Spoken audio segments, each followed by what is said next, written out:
Hi friends, ഇന്നത്തെ പുതിയ ഒരു വീഡിയോയിലേക്ക് എല്ലാ കൂട്ടുകാർക്കും സ്വാഗതം. ഇന്നത്തെ വീഡിയോയിൽ ഞാൻ നിങ്ങളെ പരിചയപ്പെടുന്നത് ക്രോക്കറി ഷെൽഫുകളെ കുറിച്ചാണ്. നിങ്ങൾ ആദ്യമായിട്ടാണ് എൻ്റെ ഈ ചാനൽ കാണുന്നതെങ്കിൽ തീർച്ചയായും നിങ്ങൾ എൻ്റെ ചാനൽ സബ്സ്ക്രൈബ് ചെയ്യുക. എൻ്റെ പേര് സെബാസ്റ്റ്യൻ. ഈ ചാനലിൻ്റെ പേര് സ്റ്റീയാൻ ഇൻറ്റീരിയേഴ്സ്. വീട് കൊച്ചിയാണ്.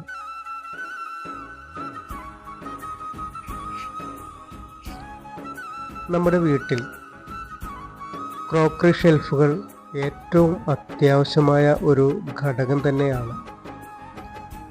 നമ്മുടെ ഡൈനിങ് റൂമിനെ അലങ്കരിക്കുന്നതും ഡൈനിങ് റൂമിന് ഏറ്റവും ഭംഗി കൂട്ടുന്നതും ഇങ്ങനെയുള്ള ക്രോക്കറി യൂണിറ്റുകളാണ്. ക്രോക്കറി ഷെൽഫുകൾ നമ്മുടെ ഡൈനിങ് റൂമിൻ്റെ ഭംഗി കൂട്ടുക മാത്രമല്ല ചെയ്യുന്നത്, നമ്മുടെ വീട്ടുകാരുടെ കലാവൈഭവം പ്രകടിപ്പിക്കുന്ന ഒരു ഇൻറ്റീരിയർ കൂടിയാണ് ക്രോക്കറി ഷെൽഫുകൾ.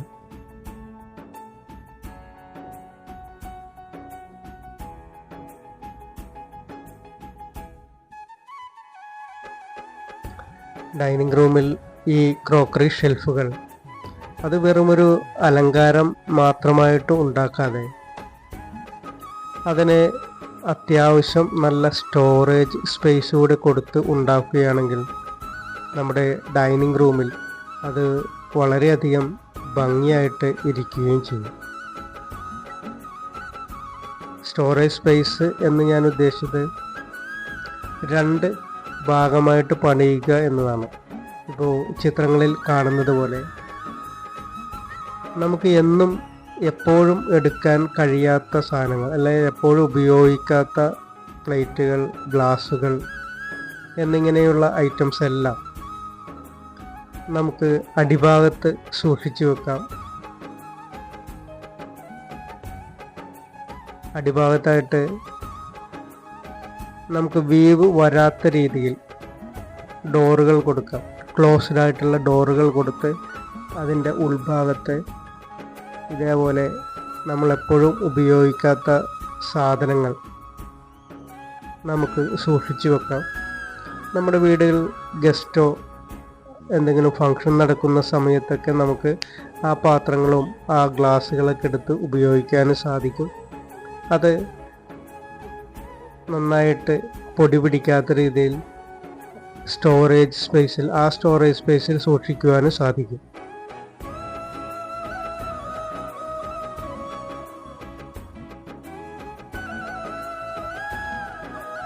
അങ്ങനൊരു സ്റ്റോറേജ് സ്പേസ് ഉണ്ടാക്കുമ്പോൾ അതിൻ്റെ വീതി എന്ന് പറയുന്നത്, പുറത്തേക്കുള്ള വീതി, ഡെപ്ത് എന്ന് പറയുന്നത് 60 സെൻറ്റിമീറ്ററോ 50 സെൻറ്റിമീറ്ററോ എടുക്കണം. 60 സെൻറ്റിമീറ്ററാണ് ഏറ്റവും നല്ലത്. അപ്പോൾ അതിൻ്റെ ഉള്ളിൽ ഒത്തിരി സാധനങ്ങൾ നമുക്ക് സ്റ്റോറേജായിട്ട് വെക്കുവാൻ സാധിക്കും. അതുപോലെ ആ ടേബിൾ ടോപ്പിൻ്റെ മുകൾ ഭാഗത്തായിട്ട് ഒരു ഗ്രാനൈറ്റ് കൂടെ ഇടുകയാണെങ്കിൽ എപ്പോഴും നല്ല വൃത്തിയായിട്ടും നല്ല ഭംഗിയായിട്ടും കിടക്കുകയും ചെയ്യും. സാധാരണ രീതിയിൽ നമ്മൾ മൈക്ക അല്ലെങ്കിൽ ലാമിനേറ്റ് ഒട്ടിക്കുകയാണ് സാധാരണ ചെയ്യാറ് പതിവ്. അതിന് വിപരീതമായിട്ട് നമുക്ക് ഗ്രാനൈറ്റുകൾ ആഡ് ചെയ്യാം. ഗ്രാനൈറ്റുകൾ ഇട്ട് കഴിഞ്ഞാൽ വളരെ ഭംഗി തോന്നുകയും എപ്പോഴും ക്ലീൻ ചെയ്യാൻ വളരെ എളുപ്പമായിരിക്കും. കാരണം ഭക്ഷണ സാധനങ്ങൾ നമുക്കെടുത്ത് സൂക്ഷിക്കുന്നതിന് വേണ്ടിയിട്ടാണ്, എപ്പോഴും സെർവ് ചെയ്യാൻ ഡൈനിങ് ടേബിളിലേക്ക് സെർവ് ചെയ്യാനുള്ള എളുപ്പത്തിന് വേണ്ടിയിട്ടാണ് ടേബിൾ അടിഭാഗത്തായിട്ട് 60 സെൻറ്റിമീറ്റർ വീതിയിൽ കബോർഡ് ചെയ്യുവാനായിട്ട് ഞാൻ പറഞ്ഞത്. മുകളിലേക്കുള്ള യൂണിറ്റുകൾ 30 സെൻറ്റിമീറ്റർ വീതിയിൽ ഡെപ്തിൽ മതിയാവും. അപ്പോൾ 2 പോർഷനായിട്ട് നമുക്ക് കിട്ടുകയും നമുക്ക് അടിഭാഗത്തൊരു ടേബിൾ നമുക്ക് ഉപയോഗിക്കുന്നതിന് വേണ്ടി കിട്ടുകയും ചെയ്യും, ഈ ചിത്രങ്ങളിലൊക്കെ കാണുന്നത് പോലെ.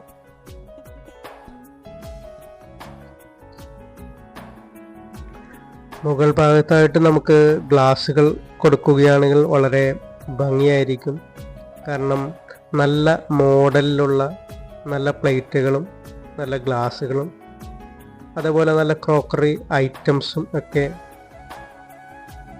ഈ മുകൾ ഭാഗത്ത് വെക്കുകയാണെങ്കിൽ ഡൈനിങ് ടേബിളിൽ ഇരിക്കുന്നവർക്കും ലിവിങ് റൂമിൽ ഇരിക്കുന്നവർക്കും ഇത് കാണുവാൻ വളരെ ഭംഗിയായിരിക്കും.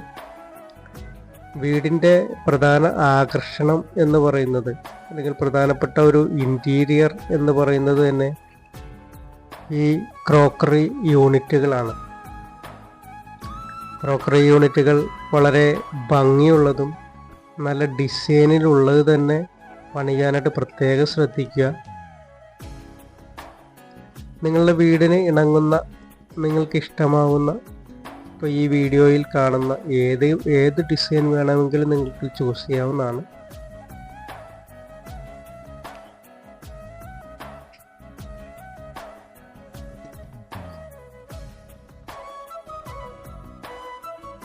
അതുപോലെ അടിഭാഗത്ത് നമ്മൾ സ്റ്റോറേജ് സ്പേസ് ഉണ്ടാക്കുമ്പോൾ കുറച്ച് ഡ്രോയറുകൾ കൂടി കൊടുക്കുകയാണെങ്കിൽ ഏതാണ്ട് 85 സെൻറ്റിമീറ്റർ ആയിരിക്കണം ഇതിൻ്റെ ഹൈറ്റായിട്ട് എടുക്കേണ്ടത്. 85-90 സെൻറ്റിമീറ്റർ ആയിരിക്കണം അടിഭാഗത്ത് വരുന്ന കബോർഡിൻ്റെ ഹൈറ്റായിട്ട് എടുക്കേണ്ടത്. അവിടെയാണ് ഗ്രാനൈറ്റും വരുന്നത്. നമ്മുടെ കിച്ചണിലെ ടേബിൾ പോലെ തന്നെ, കൗണ്ടർ പോലെ തന്നെ നമുക്ക് ഈ ക്രോക്കറി യൂണിറ്റിൻ്റെ മുകൾ ഭാഗത്തായിട്ട് ഒരു കൗണ്ടറായിട്ട് തന്നെ നമുക്ക് ഉപയോഗിക്കത്തക്ക രീതിയിലായിരിക്കണം ഈ യൂണിറ്റ് പണിയേണ്ടത്. അപ്പോൾ കൂടുതൽ ഡ്രോയർ ആഡ് ചെയ്യുകയാണെങ്കിൽ പ്ലേറ്റുകളെല്ലാം നേരെ വെക്കാനായിട്ട് വളരെ എളുപ്പമായിരിക്കും. വളരെ എളുപ്പത്തിൽ പ്ലേറ്റുകൾ നമുക്ക് എടുത്ത് ഉപയോഗിക്കാനും സാധിക്കും. ബാക്കിയുള്ള ഭാഗത്ത് തട്ടുകൾ കൊടുക്കുക, അവിടെ ഗ്ലാസ്സുകൾ വെക്കാം. അതേപോലെ ഡ്രോയറുകളാണെങ്കിൽ ഉപയോഗിക്കാൻ വളരെ എളുപ്പമായിരിക്കും.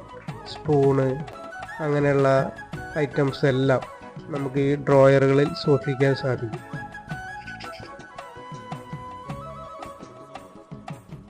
അതേപോലെ ഇതിൻ്റെ അകത്ത് ശ്രദ്ധിക്കേണ്ട മറ്റൊരു പ്രധാനപ്പെട്ട ഘടകം എന്ന് പറയുന്നത് ലൈറ്റുകളാണ്. ഈ യൂണിറ്റിൽ, ക്രോക്കറി യൂണിറ്റിൽ ഏറ്റവും ഹൈലൈറ്റ് ആയിട്ട് നിൽക്കേണ്ടതും ലൈറ്റുകളാണ്. ലൈറ്റുകൾ ഉണ്ടെങ്കിലേ നമ്മൾ പണിയുന്ന യൂണിറ്റിന് ഇരട്ടി ഭംഗി കിട്ടുകയുള്ളൂ. അതേപോലെ തന്നെ അതിൻ്റെ കളർ തീം അതിനും വളരെ പ്രാധാന്യമുണ്ട്. നമ്മുടെ വീടിൻ്റെ ടൈൽസിന് ഇണങ്ങുന്ന രീതിയിലായിരിക്കണം നമ്മൾ ഈ ക്രോക്കറി യൂണിറ്റിൻ്റെ ലാമിനേഷൻ അല്ലെങ്കിൽ കളർ സെലക്ട് ചെയ്യേണ്ടത്.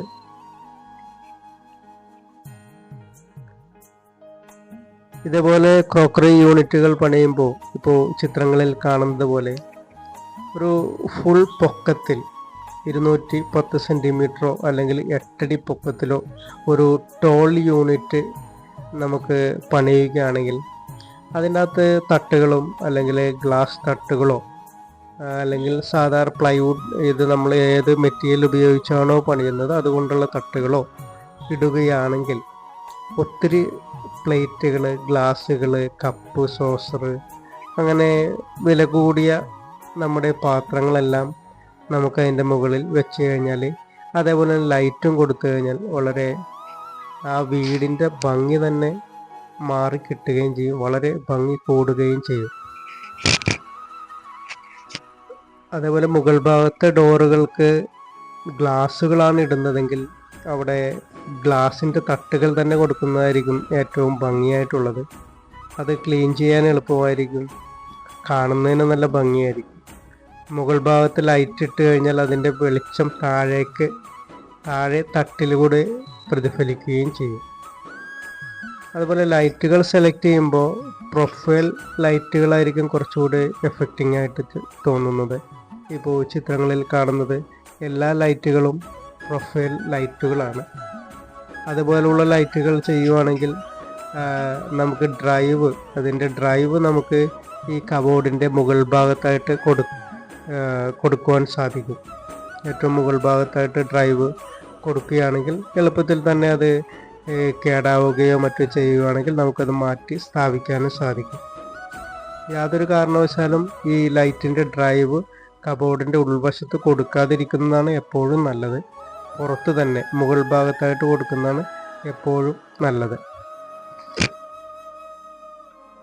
ഇപ്പോൾ അടിഭാഗത്തെ ഒരു യൂണിറ്റ് ആയി അതിൻ്റെ മുകളിൽ ഗ്രാനൈറ്റോ അല്ലെങ്കിൽ ലാമിനേഷൻ ചെയ്തതിന് ശേഷം അതിൻ്റെ മുകളിൽ ഗ്ലാസ്സോ ഇട്ടാൽ അതൊരു കൗണ്ടർ ടോപ്പ് പോലെ നമുക്ക് ഉപയോഗിക്കാൻ സാധിക്കും.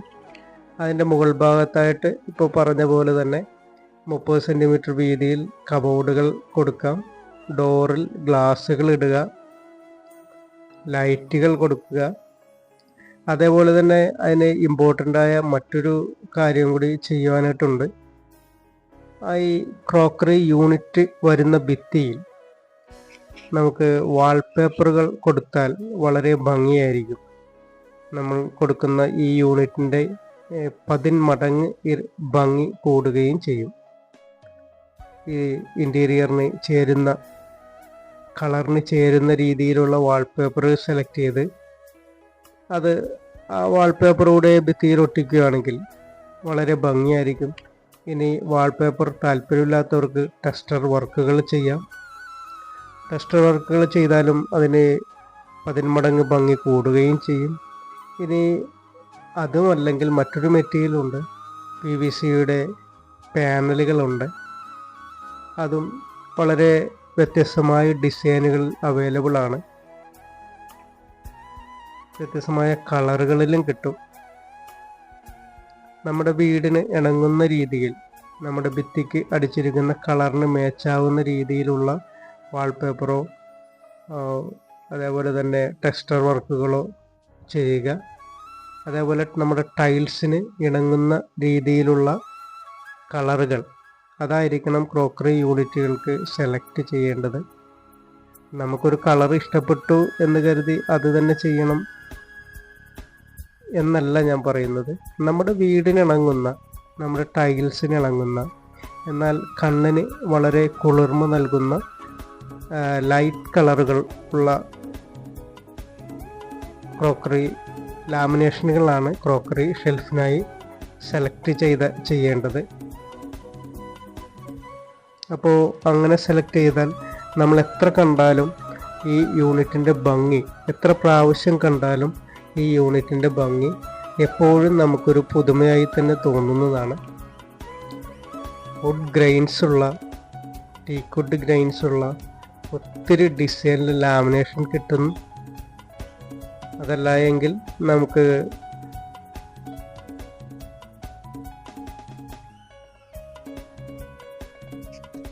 വളരെ ഭംഗിയായിട്ട് പുട്ടിയിട്ട് പെയിൻറ് ചെയ്യാവുന്നതാണ്.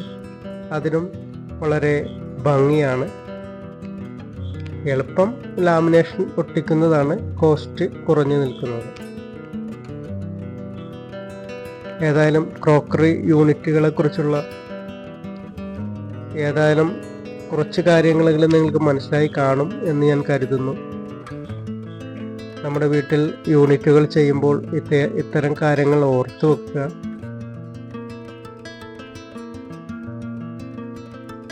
നിങ്ങൾ ഈ വീഡിയോ കാണുന്നത് സബ്സ്ക്രൈബ് ചെയ്യാതെയാണ് എങ്കിൽ തീർച്ചയായും നിങ്ങൾ സബ്സ്ക്രൈബ് ചെയ്യുക.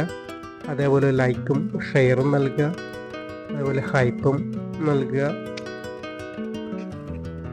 ഒരു വീടിന് ആവശ്യമായ എല്ലാ വിവരങ്ങളും നിങ്ങൾക്ക് ഈ ചാനലിൽ നിന്ന് ലഭിക്കുന്നതാണ്. തീർച്ചയായും ഈ ചാനൽ സബ്സ്ക്രൈബ് ചെയ്ത് എന്നെ ഒന്ന് സപ്പോർട്ട് ചെയ്തേക്കണേ.